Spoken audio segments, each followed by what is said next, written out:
បងប្អូនអរគ្នាថ្ងៃនេះខ្ញុំនៅបង្ហាញជូនបងប្អូននេះជាប្រភេទស្បែកសុទ្ធបែប cowboy បាទស្អាតខ្លាំងមែនទែនជាប្រភេទស្បែកសុទ្ធ 100% ស្បែកក្រាស់ហាប់បាទនេះទុនហើយចំពោះពណ៌វាគឺរបៀបពណ៌ដូចជាពណ៌ក្បឿងឬមួយក៏ពណ៌ក្លឹមឈើអញ្ចឹងណាស្អាតមែនទែនបងប្អូនបាទស្បែកវាក្រាស់ហាប់ស្អាតណាបាទទំហំវាមួយនេះគឺដូចជាខ្នាតវាខ្សែ M បាទខ្សែ M អាចចន្លោះបងប្អូនអ្នកក្បាល56បាទ55កន្លះហ្នឹងបាទ55 56ឬក៏56កន្លះបាទចន្លោះប៉ុណ្ណឹងវា oversize តិចតួច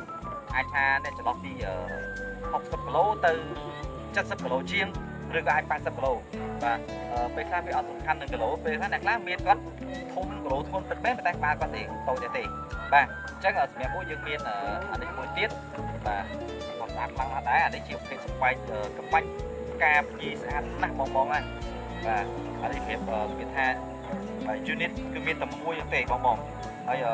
ដូចខ្ញុំកំពុងពាក់នេះក៏មានតែមួយដូចគ្នាបាទស្អាតណាស់អញ្ចឹងបងស្រឡាញ់ចង់បានបាទអាចអ្នកទៅបានចូលតាម Telegram 076 ការ៉េ 9537 ឬមួយក៏បងអាចអញ្ជើញមកដល់ទីតាំងផ្ទះខ្ញុំផ្ទាល់ក៏បានដែរដែលមានទីតាំងនៅវត្តសាក់សំពៅសង្កាត់សាក់សំពៅខណ្ឌដង្កោរាជធានីភ្នំពេញបាទបងប្អូនចូលទៅក្នុង profile TikTok ឬក៏ Facebook ខ្ញុំទៅគឺបានឃើញបាន detail នៅ bio ដាក់មានលេខទូរស័ព្ទទំនាក់ទំនង Telegram ក៏ដូចជា